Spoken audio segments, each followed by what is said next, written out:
Tihar jail में surrender करने से पहले दिल्ली के मुख्यमंत्री अरविंद केजरीवाल ने पार्टी ऑफिस में कार्यकर्ताओं को संबोधित किया। इस दौरान उन्होंने कहा कि एग्जिट पोल फर्जी हैं। उन्होंने कहा कि राजस्थान में लोकसभा की 25 सीटें हैं, लेकिन एक एग्जिट पोल ने बीजेपी को 25 में से 33 सीटें दे दी हैं। हालांकि ये भी हो सकता है कि ऊपर से आया हो कि बीजेपी को ज्यादा सीटें देनी हैं। केजरीवाल ने कहा कि इन्हें चुनाव के नतीजों से 3 दिन पहले फर्जी एग्जिट पोल कराने की क्या जरूरत थी। पार्टी कार्यकर्ताओं को संबोधित करते हुए केजरीवाल ने एग्जिट पोल को लेकर 4 थ्योरी गिनाई। केजरीवाल ने कहा कि एक थ्योरी ये चल रही है कि इन्होंने मशीनों का घोटाला कर दिया, लेकिन मैं इंडिया ब्लॉक की सभी पार्टियों से कहना चाहता हूं कि अपने अपने काउंटिंग एजेंट से कहें कि पूरी तरह से सतर्क रहें। आखिरी तक अगर हार भी रहे हैं तो उठकर ना आए। केजरीवाल ने कहा कि सभी बूथों पर ईवीएम मशीन की 5% पर्चियां उठाई जाती हैं। उन 5% ईवीएम की पर्चियों की मैचिंग वीवीपैट की स्लिप से कराई जाती है।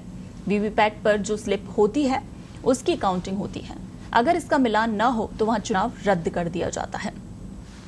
केजरीवाल ने कहा कि अगर आपने चेकिंग कर ली तो ईवीएम का घोटाला हम बचा सकते हैं।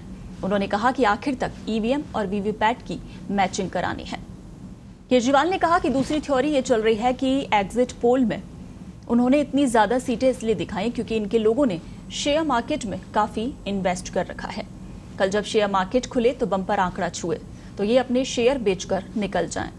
सीएम केजरीवाल ने तीसरी थ्योरी गिनाते हुए कहा कि अगले 3 दिन में अफसरशाही पर दबाव डालने के लिए, उनसे उल्टे सीधे काम कराने के लिए एग्जिट पोल के जरिए एक माहौल बना दिया गया है कि हम ही आ रहे हैं तो हमारी बात मानो।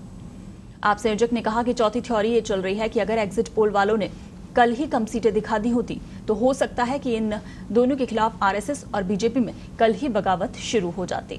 4 जून तक इंतजार नहीं होता। पार्टी ऑफिस में केजरीवाल ने कहा कि हमें चौकन्ना रहना है। मेरा मानना है कि 4 जून को इनकी सरकार नहीं बन रही है। एग्जिट पोल से घबराने की जरूरत नहीं है। ये आपके साथ माइंड गेम खेल रहे हैं। ये आत्मविश्वास रखना है कि आप जीत रहे हैं। ये चुनाव किसी पार्टी या नेता विशेष के लिए नहीं है। ये चुनाव देश को बचाने के लिए है।